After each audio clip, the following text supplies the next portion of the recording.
Muy buenas noches a todas y a todos. Mi nombre es Francisco Javier Salgado Ortiz. Soy estudiante de la Facultad de Estudios Superiores Iztacala y el día de hoy voy a tratar el tema desamparo aprendido y depresión. El propósito de este trabajo es el de conocer los fundamentos del desamparo aprendido y su relación que tiene con la depresión. Primeramente, voy a definir lo que es la indefensión aprendida. Según Reich Ferrer, 2018, la indefensión aprendida es un estado psicológico que se produce cuando una persona percibe que sus acciones no tienen un efecto significativo sobre los resultados de una situación determinada. Es decir, que su conducta o actos no influyen en el resultado obtenido. Esta definición la voy a ejemplificar con una historia de un elefante. Eh, un elefante pequeño fue retirado de su madre y fue llevado a un circo. El elefante fue amarrado de una estaca de madera y al principio luchaba mucho por zafarse. Así pasaron los primeros días luchando mucho y poco a poco fue manteniéndose cada vez más indefenso, pues cada vez se arraigaba en él una creencia de que hiciere lo que hiciere, no iba a poder zafarse de ahí. El elefante con el tiempo creció y se puso fuerte, y aunque él podía de un solo jalón zafarse de la estaca, no lo hacía. Y no lo hacía debido a que en él estaba la creencia de que no podría nunca zafarse de esta estaca, aunque por más que se esforzara. Esta historia refleja lo que es la indefensión aprendida. Esta teoría se sustenta con el experimento de Mayer y Silman, realizado en 1967. En la primera fase de este experimento, pusieron a 3 perros en una caja. En la primera caja, en la A, el perro recibía descargas eléctricas de manera aleatoria, sin embargo, tenía un mecanismo en el cual se activaba una palanca, él podía liberarse de las descargas. A través de prueba y error fue aprendiendo de qué manera podía liberarse. El perro B no tenía la misma suerte y no tenía ningún mecanismo para liberarse. Simplemente él aguantaba las descargas eléctricas que se daban de manera aleatoria.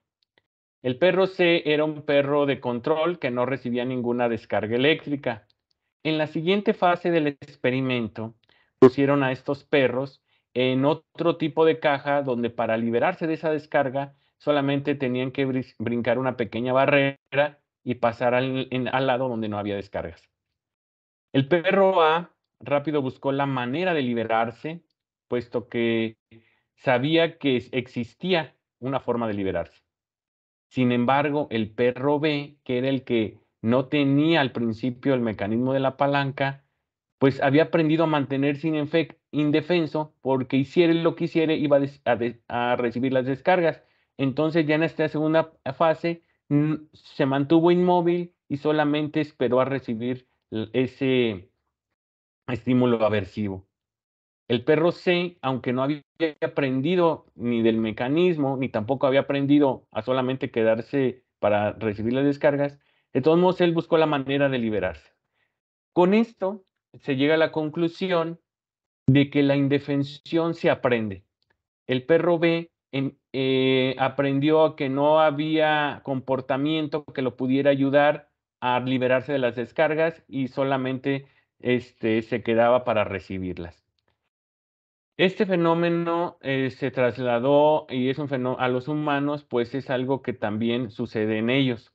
Más adelante en la presentación vamos a hablar sobre algunos ejemplos. ¿Y qué relevancia tiene la indefensión aprendida para la psicología? Pues primero hay que mencionar que es un fenómeno psicológico y al ser un fenómeno psicológico, pues les toca a esta ciencia estudiarlo a profundidad, comprenderlo y también buscar alternativas para poder tener mejores intervenciones terapéuticas que puedan contrarrestarlo. Pues esta indefensión aprendida causa consecuencias negativas para la salud y pues la psicología tiene su fundamento en pues mejorar la salud mental de las personas. ¿Cuál es el papel de la contingencia en el aprendizaje de la indefensión? Rodríguez y Moreno definen a la contingencia como la relación que existe entre el comportamiento del individuo y la presencia o ausencia de control sobre los eventos aversivos. Lo explico con una historia de un niño que su papá lo regañaba mucho, entonces pensó en echarle muchas ganas a la escuela para que su papá ya dejara de regañarlo. Y aunque él empezó a echarle muchas ganas, su papá lo seguía regañando. Entonces seguía sucediendo ese evento aversivo y aunque él trataba de comportarse mejor, pues no surtía ningún efecto. Poco a poco se fue desmotivando y fue llegando a la conclusión de que hiciera lo que hiciera, su papá iba a continuar con los regaños. En ese sentido, aprendió la indefensión. Ahora hablamos sobre la depresión. La depresión es un trastorno que se caracteriza por un estado de ánimo deprimido la mayor parte del día, pérdida de interés o placer en actividades, cambios significativos en el peso o el apetito, dificultades para dormir o sueño en exceso, fatiga, sentimientos de inutilidad o culpa, dificultades para concentrarse y pensamientos recurrentes de muerte o suicidio. APA 2013. ¿Qué enfoques tratan la depresión? El enfoque conductual considera que la depresión se da por la ausencia de refuerzos, sobre todo refuerzos positivos, por la deficiencia de habilidades sociales y experiencias negativas. El cognitivo lo sustenta por los juicios negativos que se dan hacia los individuos, la indefensión aprendida o la experiencia de fracaso en las personas. El enfoque psicodinámico lo sustenta por baja autoestima y el biológico por la disfunción en el sistema neuroendocrino y falta de serotonina. La indefensión aprendida y su relación con la depresión. La indefensión aprendida causa déficit y se caracteriza por la desmotivación, la pasividad, la desconfianza en sí mismo y la ansiedad que se va causando en los individuos. Estas déficit van causando poco a poco depresión en las personas y ya en grados muy altos de depresión puede llegarse hasta el suicidio en muchas ocasiones.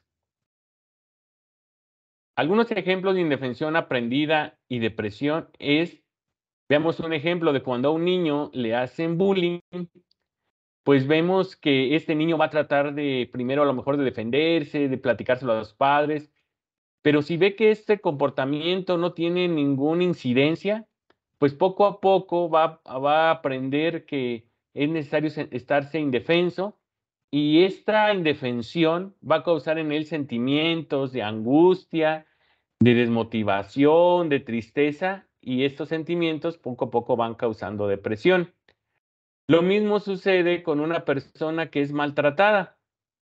Esta persona, pues a lo mejor al principio trata de persuadir a su agresor, trata de defenderse, pero si continúan los chantajes, va a seguir considerando que es lo que le toca vivir, que haga lo que haga, no hay ninguna solución, va a aprender esa indefensión y esta indefensión va a traer tristeza, aislamiento, soledad, que estos sentimientos poco a poco lo van a hacer caer en una depresión.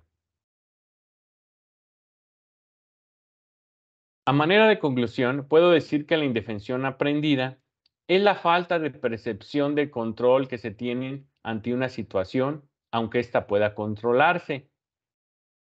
A diferencia del desamparo aprendido, donde no existe la posibilidad de controlar esta situación. Un ejemplo es una persona que tiene una enfermedad terminal, no puede controlarla y pues simplemente cae en desamparo y la indefensión aprendida es un fenómeno común en la vida actual. Se da en el ámbito educativo, en el ámbito laboral, en el ámbito familiar, en el ámbito social. Es por esto que es primordial que los profesionales de la psicología conozcan, entiendan este fenómeno para poder identificarlo, diagnosticarlo y dar un tratamiento adecuado hacia él. La indefensión aprendida puede causar depresión en las personas si no se trata a tiempo. Este punto es muy importante ya que la depresión puede llevarnos hasta la muerte y pues es necesario detectarlo a tiempo, sobre todo en las edades tempranas. Existen tratamientos psicológicos que ayudan a superar la indefensión aprendida. Quiere decir que indefensión no es permanente, existen algunos tratamientos y hay que estarlos conociendo para poderlos usar en determinado momento. Con esto se cumple el propósito de este trabajo, que era identificar de manera general los funcionamientos de la indefensión aprendida y su relación que tiene con la depresión. Estas son las referencias bibliográficas que se utilizaron para hacer este trabajo. Gracias por su atención.